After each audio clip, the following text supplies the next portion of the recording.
Tournament day begins with cast nets flying and anglers and captains hauling in netfuls of bait. Hopefully, it's just the right kind to produce some winning redfish and snook. Old pilings along the beach are the first stop for mother and son team Laura Almond and Mike Panate. There's a red ski. And the battle begins with a good-sized fish. Panate has to get him out of those pilings quickly to have any chance at landing him. The circle hook prevents fish from being gut hooked, where they can't swallow the hook. And the circle hook, the uniqueness of it, it catches right in the lip of the fish. And it saves a lot of fish. And I think that's probably one of the most important things, is the circle.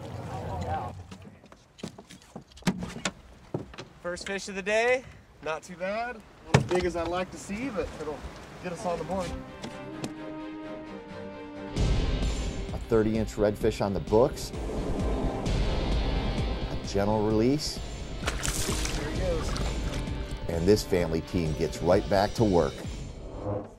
Fishing out of Chokoloskee, Captain Ray Culver's team of Lou Trena and Earl Hodges start the day fishing the mangroves. And it pays off. First fish of the day, a 19-inch snook. Back at the beach, it's Mom's chance to pull a fish out of the pilings. The weather does make a difference. My trip I had on Monday, we got caught in the rain. And right before we saw the rain coming, and right before it rained, the fishing was phenomenal. During the rain, it stopped. And then after the rain, it picked right back up again. So it does. The weather, they feel the barometer dropping, and they tend to start chewing a little better. This snook measures 21 inches. After the fish is recorded, it gets released to be caught another day. That makes one red and one snook for the team as they continue their search. Returning to Chokoloskee, Captain Culver's team continues to work the mangroves, and they're finding fish. A little snook. But not everyone can be a monster, so they'll try to decide if they should record this Take one. a picture of that one. No. Every inch counts, doesn't it? Yeah, you never know. 10 times, what was it, 10 times? 10 times that? That was 12 inches. Yeah, so 12 inches, 120 points. There was 120 points you just threw away. That's right. After the bite slowed at the pilings, Almond and Panate decided to sight fish for snook in the surf. And they end up with another 21-incher to put on the books. After a bit of a ride to another of Captain Culver's favorite spots in the Everglades, Trainer's rod has a little bigger bend in it this time as he pulls another fish out of the mangroves.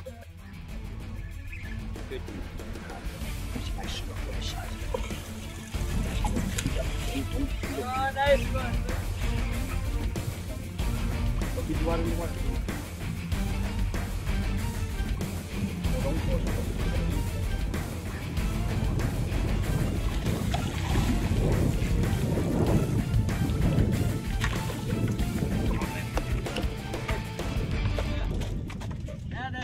We're going to take this one. Just the right side. Nice fish. 30. You got the whole thing in there? With the pinched tail and the rounding up rule, this nice snook goes on the books at 30 inches. Checking in elsewhere in the 10,000 Islands, the Comcast-sponsored team of Heather Patton and Sandy Wilson have a nice fish on. Oh, we got the net out.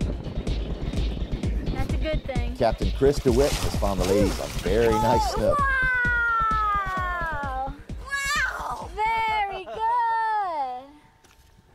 That's a big old snook, Sandy. My God! Very good. That's huge. My lordy lordy. Woo! Very good, Sandy. Got what, 30? Can we make him any bigger?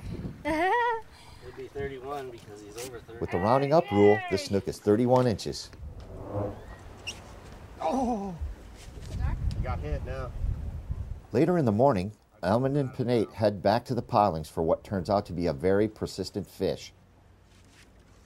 Oh, it came out. Oh, it's a snook. That's a little one. I was like expecting this big fish. Watch out, watch out, watch out, watch out. I think we got a 23 inches here. Woohoo! Getting bigger. This one goes on the books at 22. Give him a little fresh water. Maybe suck on my thumb a little bit. Oh, there it goes. Having good luck throughout the morning, mother and son stay along Naples Beach and find more structure to work. You want to put it on the, might as well, huh? Might as well, it's overall. Oh, he's 18 and a half. Their fourth snook measured in as their smallest so far. It's not long before Panay pulls another one out of the pilings.